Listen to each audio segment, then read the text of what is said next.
cast your mind back to 1972, a date that most of the current population, myself included, can't remember, on account of not being alive yet. A man called Alan Alcorn is given a training exercise by Atari, and the result is a rip-off of the Magnavox Odyssey's electronic table tennis game. The rest is history, and you don't need me to summarise the Wikipedia entry. Pong is one of the greatest video games of all time, apparently, and the first commercially successful one, kicking off the video game industry as we know it. I say apparently because I've also never properly played it. I've played many rip-offs, but not the original, until now. I was more of an Asteroids guy. The Mr. version is revision E of the arcade cabinet from 1974, and instead of using a dial to control the location of the paddles, I used the thumbstick of an Xbox 360 controller. Great idea, Lonnie. Definitely not setting yourself up for failure there. The immediate problem I run into?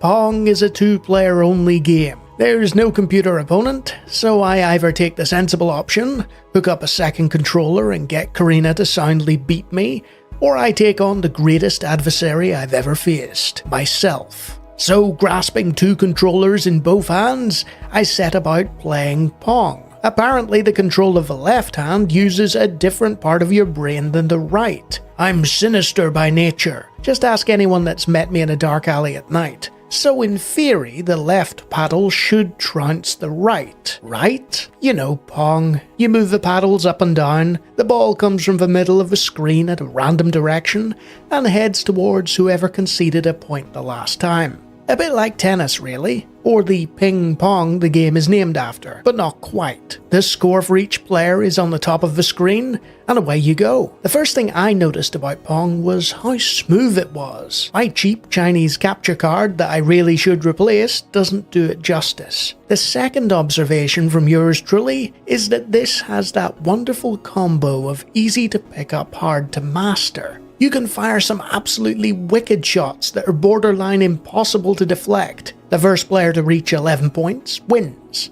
So it's Dexter versus Sinister in a battle of the cortex, aided by caffeine and hope. Welcome, ladies and gentlemen, to an experiment.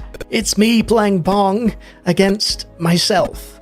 And this could go very, very, very badly. Oh, what a serve from the right side of Lonnie's brain. Now the left side of Lonnie's brain, I'm using two Xbox 360 controllers to play this.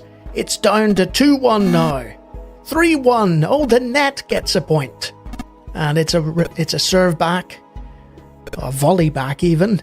Oh, put a little bit of mustard on that, and yes, the left side of Lonnie's brain couldn't handle it. Now he's up against it. Can he serve it back? Yes he can. And it's the right side in return, and you get the idea. It's actually really, really addictive, I have to say. My goodness. It's the first time I've played this properly, and the control method is really poor. The thumbsticks of the Xbox 360 controllers, I've got one in my left hand, one in my right. Oh, I'm not deflecting that. I can't believe how close it is, actually. 5-5. I think it's first to 11. I was doing a little test before. Yep, 6-6. This is so much closer than I thought it would be.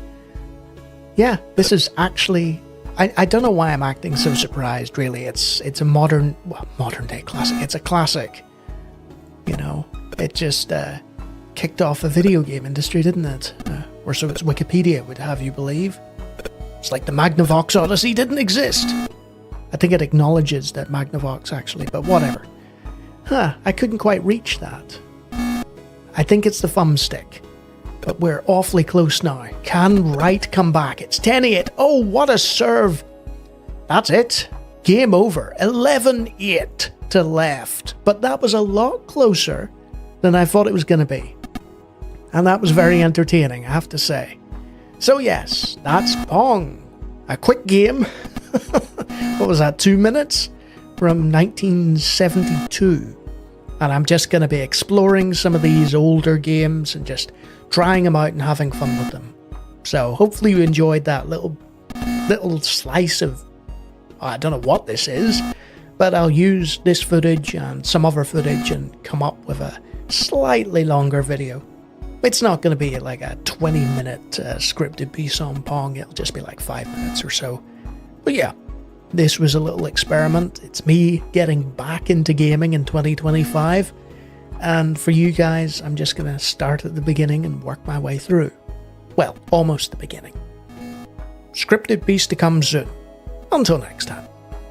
Honestly, it's great fun. Back in the early 70s, they didn't have to worry about aesthetics. Minimalism wasn't a stylistic choice. It was the only possible choice with the hardware available, and it induces a kind of zen-like concentration in the player. There's only you, the net that your ball mercifully can't hit, and the opponent with their dastardly return volleys. Because the net, a dotted line dividing the screen, is only a short distance from your paddle, you have to think fast when it serves at you. Sometimes you'll nail it, other times it'll be 3 points for the opponent, as it throws impossibility after impossibility at you. The end result was a close game.